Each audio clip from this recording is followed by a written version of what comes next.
3 semaines plus tard, le jour de Pâques, les forces de l'amiral Nimitz débarquent dans l'île d'Okinawa, dernière étape avant le Japon.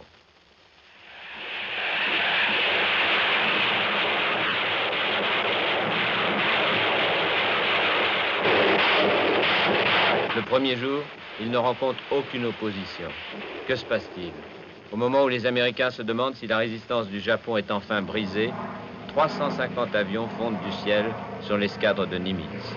Ce sont les kamikazes.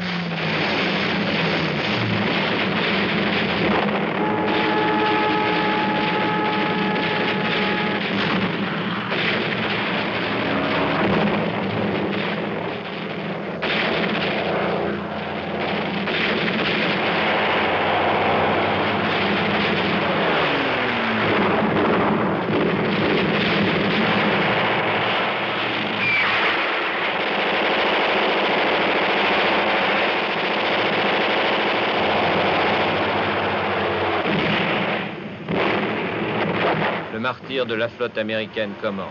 En quelques heures, une trentaine de bâtiments sont coulés ou sérieusement endommagés.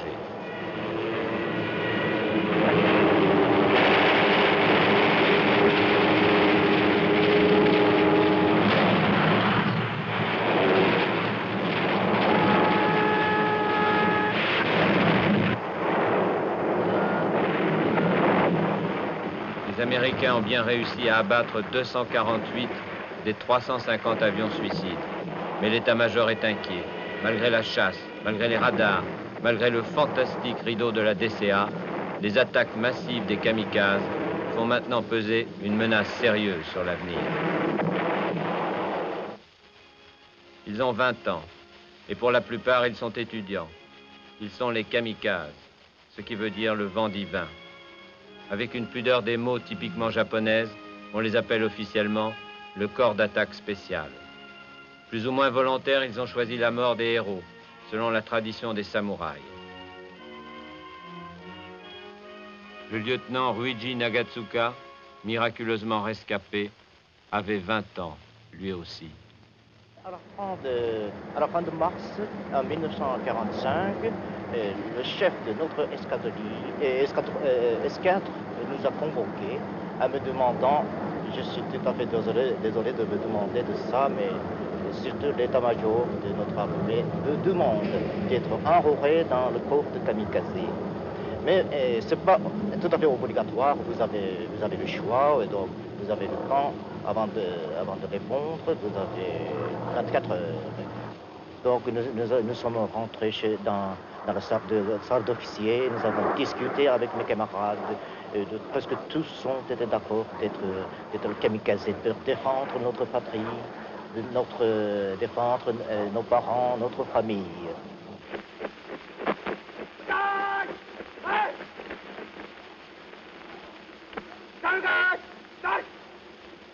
Ils sont l'arme du désespoir. Le Japon n'a presque plus de pilotes expérimentés et de toute façon, il n'a pas d'essence pour les entraîner. Aussi, on leur a enseigné une seule manœuvre, le piquer à mort.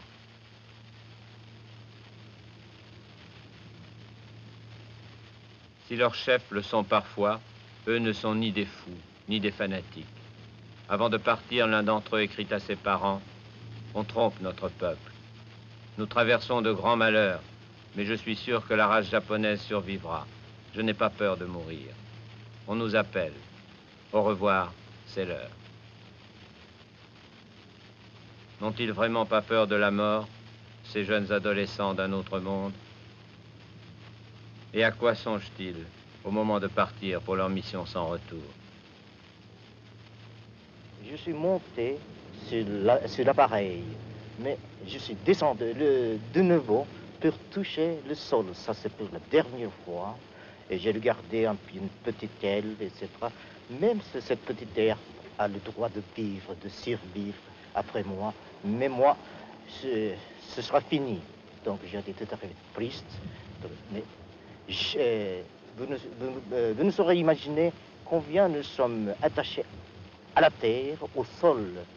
Donc j'étais, avant de monter sur mon appareil, je me suis efforcé de me rappeler les visages de mes parents, de ma petite fille, etc. Mais ça a été tout à fait impossible aussi. L'hésitation m'a empêché de me souvenir des visages de mes parents.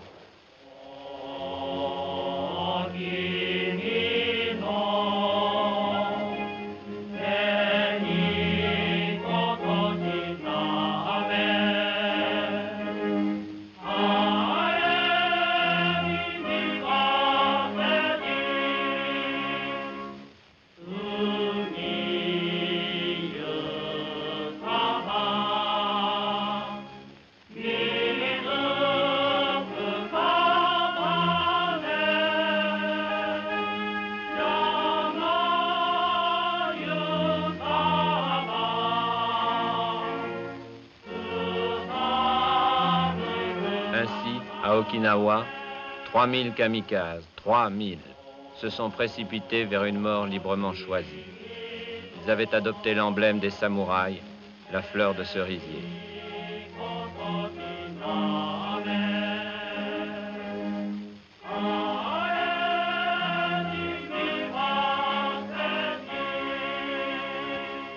Le cerisier est beau quand il fleurit, mais la chute de ces fleurs est encore plus appréciée au Japon. C'est le symbole du courage, c'est le symbole des samouraïs et enfin celui des pilotes kamikazes. La chute de ces fleurs est comparée à la belle mort de ces guerriers. C'est ainsi qu'en 1945, milliers de nos jeunes gens ont adopté ce symbole pour mourir dans l'espoir de sauver notre patrie. La conquête d'Okinawa, qui a finalement duré 3 mois, a coûté à la flotte du Pacifique 40 navires coulés et 368 endommagés par les kamikazes.